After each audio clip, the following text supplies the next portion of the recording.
Fala, meus queridos! Voltamos aqui para a nossa segunda aula sobre sistemas operacionais e vamos falar aí um pouquinho do Ubuntu, né? Na verdade, essas aulas são especificamente para esse sistema operacional. Nós temos o Windows, né, do nosso edital, e temos o Ubuntu. Cara, o Ubuntu, ele é uma distribuição, assim, sensacional. É um software livre, cara. Um software que você não paga nada por ele e ele é tão bom quanto o Windows, é lógico. Ele tem seus defeitos, né, tem suas dificuldades de se mexer, não é para um usuário tão simples de se mexer. Mas ele cumpre todas as funções a que promete aí, né? Mas vamos lá. Voltando aqui, vamos dar uma revisada no que a gente já viu. A gente sabe que o sistema operacional ele faz uma interface amigável entre usuário e máquina. Ele faz essa interface amigável entre usuário e máquina. E no sistema operacional, para que haja a interpretação, né, para que o sistema entenda o que você quer, né, quando você clica ali e abre o aplicativo, você precisa de um shell, né? O que é o shell? Shell é a interface de comunicação com o núcleo do sistema. Esse shell ele pode ser gráfico e pode ser não gráfico. No caso do Windows, quem é o não gráfico? O CMD. No caso do Ubuntu, né, nós temos o próprio shell, né, também chamado de terminal, que faz essa interface não gráfica. E aqui também no Windows, além do CMD, no Windows 10 a gente já tem o PowerShell, tá? É outra interface não gráfica que executa comandos para o usuário. E a parte gráfica? O Ubuntu ele tem o GNOME, né? A parte gráfica é toda essa visualização, por exemplo. Aqui no Windows você tem o menu iniciar, né? Você tem a barra de ferramentas. Essa é a parte gráfica, né? E no Ubuntu ele também tem a sua, e a chamada de GNOME. Tem o KDE, tem o Unity. Eita, Unity. Meu filho do céu. Unity. Unity, né? Temos o X-Window.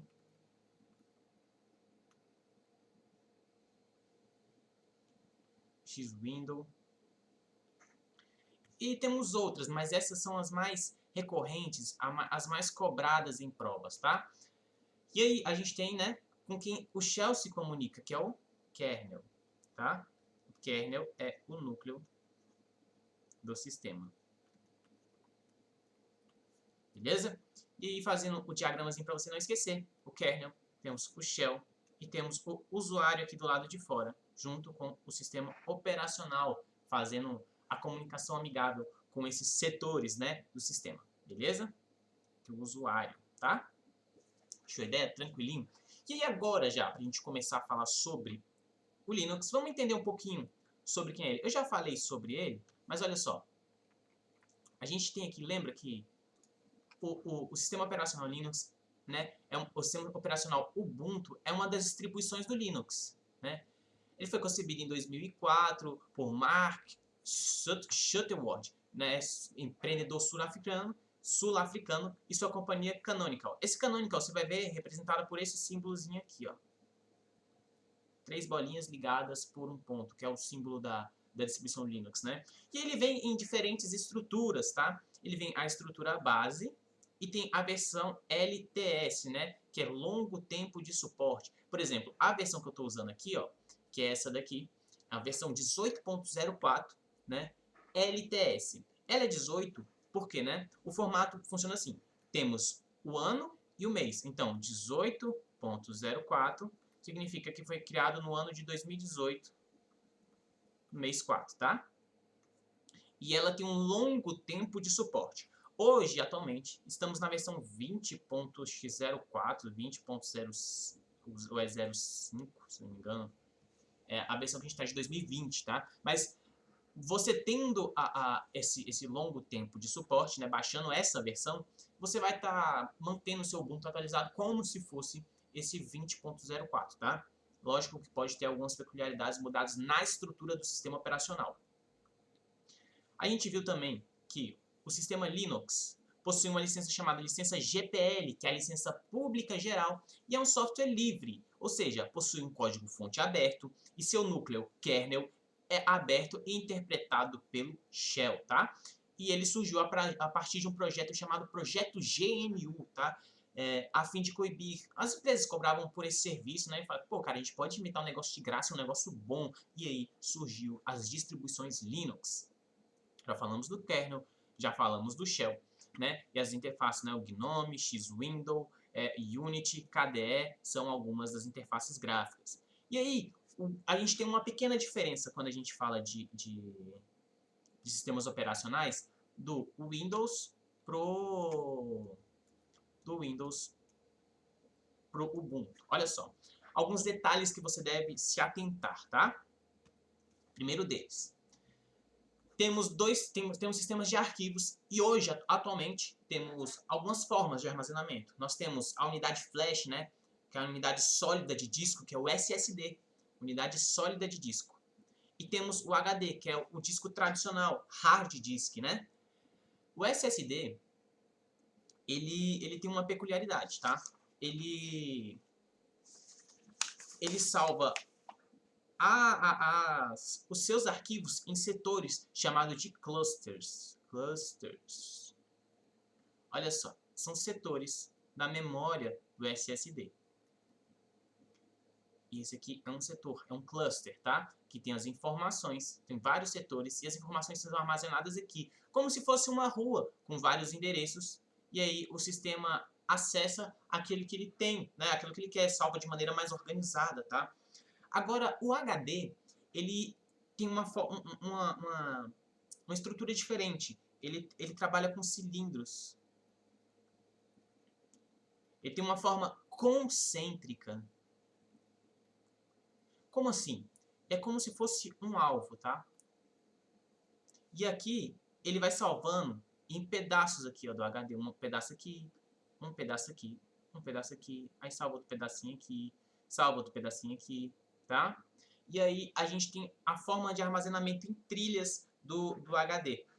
O HD, ele precisa... É importante, né, após várias exclusões, várias, né, você instala um arquivo, apaga, é importante que você faça desfragmentação de disco, né, para que não haja esses espaços em brancos, tá? Esses espaços em brancos fazem com que o disco fique mais lento de ler, porque o Windows tem que ficar procurando as informações. Por isso que o SSD é tão rápido, porque além de ser uma forma sólida, um tipo de memória mais flash, né, uma memória mais rápida, ele consegue acessar porque estão mais organizadas as informações, tá? Já no HD você precisa estar desfragmentando esse disco para que ele ocorra dessa maneira mais organizada, beleza? Outro detalhe. No Windows, no sistema operacional Windows, né? No nosso teclado, todo mundo tem um tecladinho, vem com aquela bandeirinha do Windows. Aquela bandeirinha, né? Pro Ubuntu, alguns computadores vêm com esse símbolo aqui. Outros vêm com o do Windows, a maioria, na verdade. E poucos vêm com esse daqui. Esse símbolo aqui é aquele símbolo da Canonical, né? Que representa o Ubuntu aí, as distribuições. E esse símbolo aí, cara, significa uma tecla super, tá? Essa tecla super é o que vai executar algumas funções quando você está mexendo. Por exemplo, se eu aperto a tecla super mais F2, ele vai executar a mesma função no Windows chamada de Windows R, né? E essa função é chamada de executar. Aqui também é executar, tá? Aí você vai ver, quando a gente vai trabalhando eu vou mostrar essa função para você ver como fica mais tranquilo, né? É bem tranquilo, bem simplesinho. Mas só para você saber, no Ubuntu essa tecla se chama tecla super. Se você ouvir falar, pressionando a tecla super mais F2, é possível abrir, né, a interface de executar uma atividade, correto, tá? Agora você fala, apertando a tecla Windows. Não, peraí, no Ubuntu não tem tecla Windows. Pode estar com o desenhozinho do Windows, mas não tem tecla Windows. Se chama tecla super, beleza? Agora temos aqui, swap. A swap é uma partição do HD reservada para a memória, tá? Tem um aplicativo Gparted que pode separar essa memória swap. Quando a gente está instalando o Ubuntu na máquina, você pode reservar uma parte do seu HD para ele usar como memória, para agilizar alguns processos, deixar algumas coisas em cache, né? Algumas coisas já gravadas ali, para ele abrir de forma mais rápida, tá? E aí, essa memória swap vai nos remeter a outras coisas. A primeira delas, o Windows, ele usa o sistema NTFS. Novo sistema de tabela e formatação, tá? Para poder armazenar as informações. Enquanto o Ubuntu, ele usa outros sistemas. Ele usa o ext4, ele usa o ext3, que é um formato próprio para esse sistema. Ele tem o Razer também, né? Tem o Razer, tá?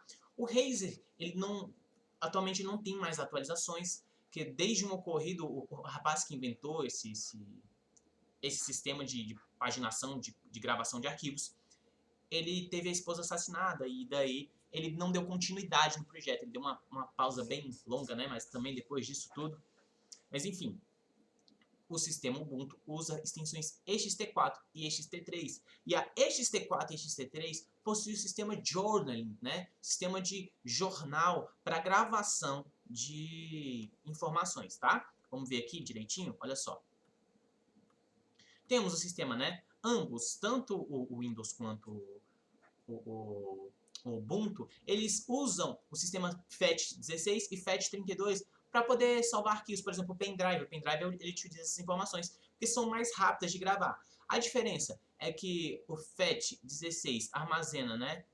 Ele não reconhece mais do que 2 GB por ser de 16 bits, enquanto o FAT32 já suporta até 2 TB e arquivos do tamanho de 4 GB, tá? Essa é a maior diferença, beleza? O NTFS é o novo sistema, New Technology, novo de arquivos, né? Novo sistema de arquivos. Ele tem o tamanho, temos o tamanho limite de acordo com o tamanho do volume, tá? Por exemplo, se é 1000 GB, então tem um limite de 1000 GB, cara. Tem os nomes de caracteres aqui no sistema... Oh, caramba! Tem os nomes de caracteres aqui no sistema NTFS. NTFS.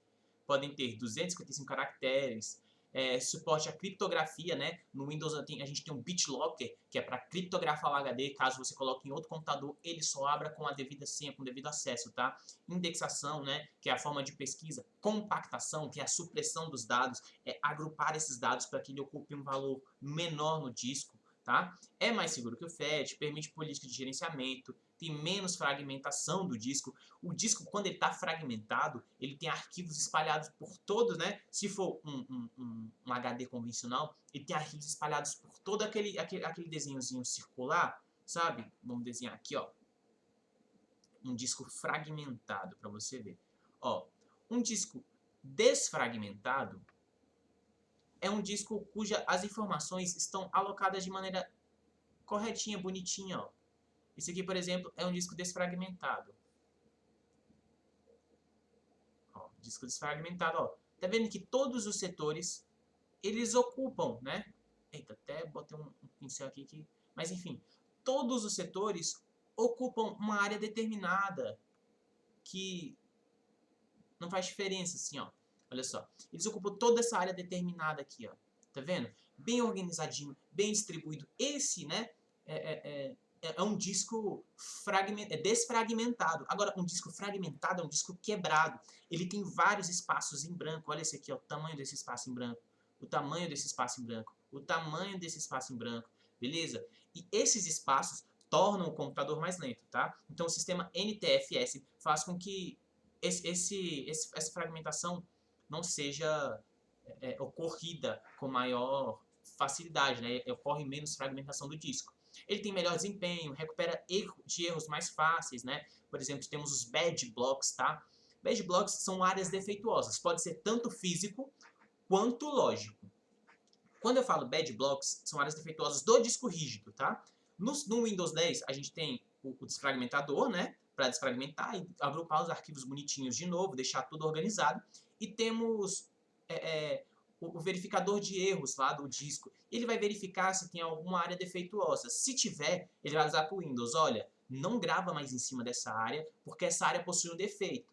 E se ela tem um defeito, a informação pode ser corrompida e pode não ser recuperada mais, tá? Aí, se for um defeito lógico, ele cuida para corrigir. Agora, se for um defeito físico do hardware, não tem como. Ele só fala, olha, não grava mais em cima aqui, acabou, tá? Caso esteja usando em mídias, pode corromper. Caso seja usado em mídias, pode se corromper mais facilmente. é um pouco mais lento que o FAT32 devido às diretivas de segurança que o FAT32 não tem, tá? Ele não se preocupa em ter esse sistema de recuperação de erros. Perdeu, perdeu. Aí já era, né? E precisam ser acessados durante a leitura e gravação de dados, tá? Utiliza a tabela MFT, né, para registrar cada cluster de um disco. Vamos lá. Agora, do Ubuntu, a gente tem o EXT2. Ele foi projetado para corrigir as deficiências do EXT, que foi a primeira, né, que foi desenvolvida, para promover um sistema que respeitasse a semântica, né, e a influência do Unix pode ser vista também na utilização de blocos. Consiste num conjunto de setores, né, como se fossem os clusters do HD. Cada setor tem 512 bits, olha só. E a menor unidade de alocação para o EXT2, o tamanho pode ser de 1024, 2048 ou 4096 bits, né? E é definido na formatação. Agora, já nesse sistema que a gente está, a partir do 14, né, ele já usa o EXT3, que é o que interessa para a gente. Third Extended File System. É um sistema desenvolvido por Steven C. Tá? Esse aqui, o nome do rapaz que desenvolveu não importa tanto. Um dos quais é mais visível, que é o journaling, né?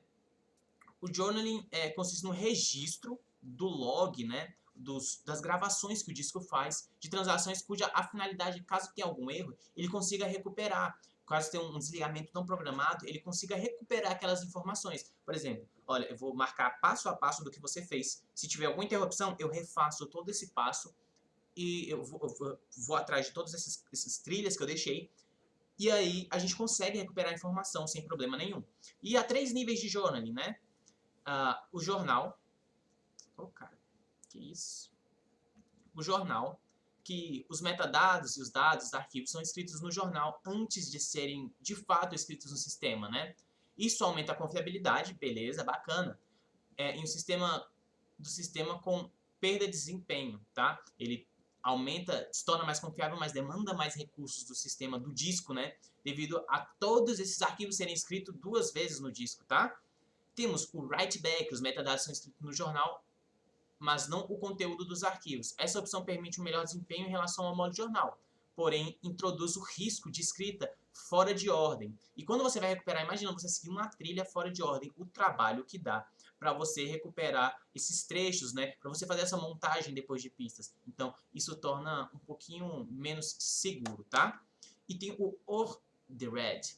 É como o write back, mas ele força a escrita do conteúdo dos arquivos seja feita após a marcação de seus metadados como escritos no jornal. Ele é considerável o meio termo aceitável, que ele gera a confiabilidade e gera performance e, portanto, é o padrão do EXT3, tá? Temos 3, mas o OR-Thread, né? OR-the-Red é o padrão do sistema EXT3. Ele lê como write back, ele força a escrita, só que ele força as escritas do conteúdo após a marcação de seus metadados e escreve em jornal, tá?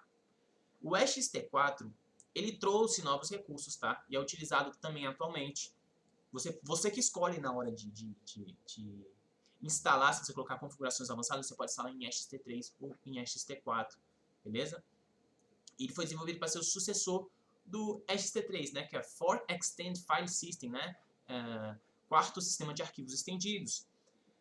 Ele tem novas funcionalidades, alocação tardia, marcas temporais com maior resolução, verificação da integridade do jornal, suporte para tamanhos de volumes maiores de arquivos, né? Mais extensões são introduzidas, compatibilidade com versões anteriores, pré-alocação, mais rápido sistema de arquivo e verificação, alocador multibloco e melhor timestamps, né? Deixa de existir um limite, né? Antigamente um limite, agora não tem mais limite de subdiretórios no EXT4. O limite, no caso, é o tamanho da sua memória, né? No caso. Agora chega de blá blá blá e vamos aqui para o nosso sistema operacional. Após você conhecer algumas características importantes, tá? Isso tudo é muito importante porque cai em prova. O EXT4, tá? A tecla super, swap, né? Essas coisas caem em prova. Vamos dar início aqui no nosso sistema operacional Ubuntu. Vamos conhecer, afinal, né? Quem é esse cara. Vamos desbloquear aqui. A apostila PDF eu vou deixar disponível, tá? Para que vocês leiam de forma completa. Não precisa decorar tudo. Você precisa só entender o que é o journaling, tá? ali no sistema XT4. As licenças GPL, essas coisas simples que são a base do conhecimento, que ali você mata várias questões só por saber se o software é um software livre ou se ele é um software proprietário, tá? Então, eu vou deixar o PDF disponível aí na plataforma e você vai conseguir acessar, você dá uma lida em tudinho. Mas a leitura, tenta fazer uma leitura mais direcionada. Direcionada, como eu falo, para questões. Eu vou deixar também a apostila de questões, você vai ver que tem muita coisa ali que não tem. A apostila tem mais coisa do que precisa, mas é para que você tenha um entendimento por completo. Depois você vai saber o que é necessário, mas você já vai entender como funciona esse sistema operacional, beleza? Então vamos lá. A princípio, essa aqui ó, é a nossa interface do sistema operacional. E olha só que bacana. Ele lembra muito o sistema Mac e principalmente lembra mais ainda o sistema operacional Android. Isso mesmo, Android e Ubuntu são primos, cara. Eles são ambos da distribuição Linux, tá? E olha aqui, a gente acessa o menu, a gente tem acesso à rede cabeamento, menu não, perdão. A gente tem a barra superior de rede, a gente consegue verificar a rede, volume, bloquear a tela, desligar o computador e acessar as configurações. Temos a barra lateral aqui, tá? Temos o menu de aplicações, e aí é o que interessa aqui pra gente. Vamos falar das aplicações que interessam. A primeira delas, arquivos, cara. O nome desse gerenciador de arquivos se chama Nautilus, tá? O Nautilus, ele é responsável por gerenciar.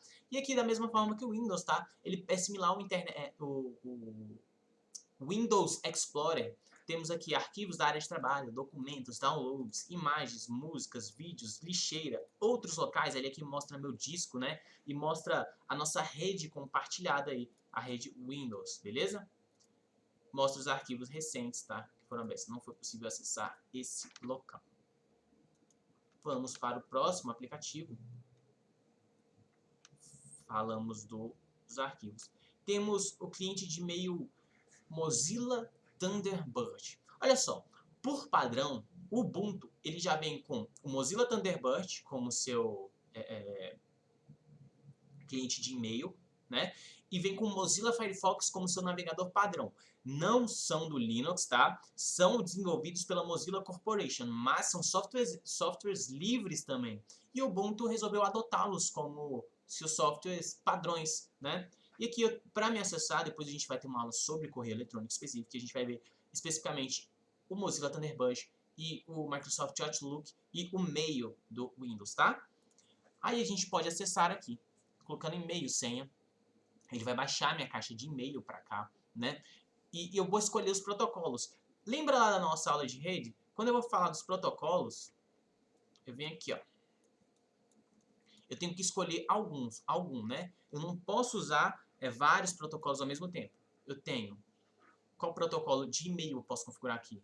Nossa, essa caneta aqui é horrorosa, gente. Que isso? Aqui, ó. Temos o POP3 e temos o IMAP. Lembra que o IMAP ele armazena a mensagem no servidor e no seu computador. E o POP3 apaga, tá?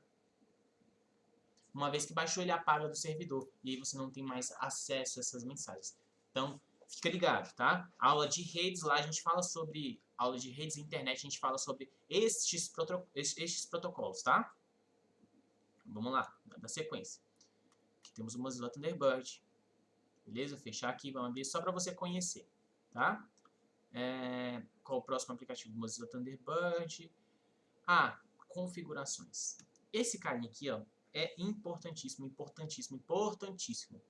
A sua prova provavelmente vai perguntar alguma coisa daqui. Provavelmente, tipo assim, uma chance muito alta de perguntar, tá? Olha só. Nós temos aqui. Eu estou em dispositivos. Primeiro menu, Wi-Fi. Como eu estou usando um desktop, eu não estou usando notebook, eu não estou conectado a nenhuma rede Wi-Fi, mas eu estou conectado a uma rede LAN, uma rede local, tá? Temos configurações de Bluetooth. Se eu ativar aqui, como eu não tenho, eu não consigo ativar, beleza? E aí, todas as configurações de Bluetooth vão para a pasta Downloads, tá? Importante. Todas as configurações de Bluetooth, todos os arquivos compartilhados com o PC, né, com este PC, vão para a pasta downloads. Vão para a pasta de downloads, tá? Do Ubuntu. Que lá no Nautilus a gente viu que tem lá a pastinha downloads, beleza? Vou botar aqui pro Ubuntu. Ubuntu que a gente está aqui rodando na nossa máquina virtual, beleza? Temos aqui a opção plano de fundo, cara. E o plano de fundo é o quê? Nada mais é do que essa telinha aqui, ó. Minimizar aqui. Plano de fundo nada mais é que essa imagem aqui de fundo, tá? Isso é meu plano de fundo. Essa imagem de fundo. Isso aí, besteira. Você pode colocar o que você quiser, tanto no plano de fundo quanto na tela de bloqueio. Ele tem as imagens padrões aqui, né? Cores sólidas, né? Imagens. E aí você não tem nenhuma imagem para adicionar nessa pasta. Você pode adicionar, aí você pode adicionar aqui e ela, nessa pasta imagens, tá? E as imagens vão aparecer lá, beleza? Essa aqui não é muito difícil ficar algo assim para algo muito trivial, muito simples, muito lógico até. A doca, cara, a doca tem a ver com o nosso monitor, tem a ver com o nosso ecrã, né? Chama de ecrã, é o nosso monitor, tá? Posição da doca. Ó, vou trocar aqui, tá na esquerda, vou colocar direita. Olha que bacana, olha pra onde foi nossa doca, nossa barra lateral, a docazinha, né? Foi pra direita. Botar no fundo. Olha só. Ficou parecido com quem agora? Com Windows, né? Bacana. Mas eu vou deixar padrãozinho. Na esquerda, como é que é? Como ela é, né? Enfim. E aqui temos tamanhos dos ícones. Ó, posso aumentar aqui, botar um tamanho bem... Ó, viu que ficou bem grandão? Eu posso deixar ele bem pituco aqui, né? Deixar no tamanho padrão, que é 48, tá? E posso deixar aqui. A doca é ocultada quando sobrepor qualquer janela como esta. Eu posso deixar a doca, ó, sobrepor, tá vendo? Vou desativar, a doca aparece de novo. Ou seja, toda vez que eu abrir uma aba, uma aplicação, o navegador, ele vai sobrepor, vai ficar a tela toda e não vai aparecer mais a doca, tá? E aí, para mim acessar a doca, ó, mesmo que eu vá aqui no cantinho com o mouse e alguma coisa assim, ó, mesmo que eu vá aqui, eu não vou conseguir acessar. Eu teria que minimizar para poder acessar a doca, beleza? Aí tá nas abrir as configurações, a doca foi ocultada, mas eu vou deixar ela aqui pra gente continuar observando a bichinha aí, tá? Notificações. Notificações é algo simples, tá? Vai ser notificado tanto nas janelas instantâneas, aquelas informações que abrem na tua tela, ou na tela de bloqueio, que é aquela tela que eu loguei lá, vai aparecer as informações de arquivos, atualizador de programas, backups, compartilhamento da área de trabalho, design de banners, iniciador de comparação, rede, hitbox. Hitbox no caso, é o media player, né, do Ubuntu, é o cara que faz a comunicação padrão do Ubuntu aí de som, de áudio, né? Para você escutar música, você escuta pelo Hitbox, tá? E software Ubuntu, que é como se fosse a lojinha da Microsoft, tá? Para você comprar aplicações ou baixar as aplicações gratuitamente. Pesquisar. Quando eu pesquisar, eu vou pesquisar tanto nos arquivos, na agenda, sem as chaves, softwares, Ubuntu e no terminal também. Região e idioma. Quando você instala o Ubuntu, você já define qual o idioma e qual a sua região, tá? Mas aqui a gente tem vários idiomas que a gente pode adicionar. Formato, né? Brasil, Canadá, Portugal, papapá. Isso aqui não é tão interessante pra gente. Fontes de entrada, português, Brasil, tá? E posso gerir idiomas instalados. Acesso universal, outra coisa importantíssima. Acesso universal são para pessoas que possuem algum tipo de deficiência, ou seja, problemas visuais, problemas motores, né? Não possuem algum membro. E aqui a gente pode facilitar a utilização desse sistema para essas pessoas. Olha só, eu posso aumentar o contraste da tela para poder, ó, tá vendo como mudou? Para pessoas que não enxergam tão bem. Vou voltar ao normal. Posso aumentar o tamanho do texto, tamanho do cursor, ampliação, leitor de tela, teclas sincronizadas, tá? O Windows também possui esse recurso de acessibilidade, tá? Audição, alertas visuais para quem tem problemas de audição. O teclado virtual, para quem possui alguma deficiência na mão e não consegue digitar, aí ela pode usar o teclado virtual para digitar com o mouse, vai clicando de nome em nome para digitar, tá? Cursor intermitente, assistência, apontamento e clique, teclas do mouse, assistência de clique, atraso no clique duplo, tá? Que eu posso configurar essas coisinhas. São para pessoas que tem certa dificuldade para mexer com as máquinas, isso aí torna mais fácil, mais agradável e mais simples o ambiente, beleza? Contas online. Aqui eu posso adicionar uma conta, conecte seus dados na nuvem. Eu posso conectar uma conta Google, uma conta Ubuntu Single One, Microsoft, Facebook, Nextcloud, né? Outras opções aqui, cara, tem tantas aqui, ó, IMAP e SMTP, que são protocolos, né, de e-mail, tá? Sessão corporativa, Microsoft Exchange, o Pocket que é do Mozilla, tá? É para fazer essa comunicação aí com a nuvem do Mozilla para o usuário trazer as informações do seu navegador para ele. E ele também salva páginas favoritas, não como só páginas, mas se salvar, quiser salvar aquele texto daquela página, salva somente o texto. É bacana demais o Pocket. Privacidade. Temos aqui tela de bloqueio ativada, serviço de localização, uso e histórico está ativado aqui, eu posso desativar, tá? Uso recentemente, posso ir para o histórico. Lembra seu histórico, lembra o histórico. Eita meu Deus, quase não estou conseguindo ler, não estou enxergando. Lembra do seu histórico, facilita localizar novamente suas coisas e estes itens nunca mais serão compartilhados. Esses itens nunca são compartilhados com a tua rede, tá? Significa que você acha mais fácil seus itens e isso aí não fica disponível para todos da rede, somente para esse dispositivo que a gente está acessando. Serviço de locação histórica, exclui permanentemente arquivos da lixeira e temporários. Olha só. Toda vez que eu enviar um arquivo para a lixeira, eu posso deixar, no Windows também tem essa opção, deixar marcado já, para que quando eu excluir, ele já exclua permanentemente, nem vá para a lixeira. Ou todo arquivo que for para a lixeira, ele já deleta dali, não tem como recuperar, tá? Agora aqui, ó, eu tenho excluir permanentemente após 1 hora, 1 dia, 3 dias, 7, 5, 6, 14 e 30 dias. Excluir permanentemente arquivos temporários de forma automática. Isso aqui, ó, vai facilitar, por exemplo, se você escolher arquivos temporários, quais são esses arquivos? Por exemplo, você navega na internet, fica armazenada ali imagens, cache de pré-carregamento da página. E aí ele exclui automaticamente essas páginas. E você pode colocar para esvaziar a lixeira automaticamente, beleza? É muito bacana essa opção, tá? É até mais bem desenvolvida do que a do Windows. Informe de erros e verificação de ligação. No compartilhar aqui, temos compartilhamento de tela. Aí eu posso marcar a opção aqui, né? Tá desligado. Aí eu vou, ó, conectado a VNC, né? Que é da máquina virtual. E novas conexões, deve exigir redes, conexão cabeada, tá? E eu posso ativar aqui. Permite compartilhamento de tela, que usuários remotos vejam e controlem suas telas conectados a VMC //, né? Que esse aqui é um endereço, tá? Vou deixar desligado. Desligado. Som. Temos as nossas placas de som, como estamos usando um hardware físico, né?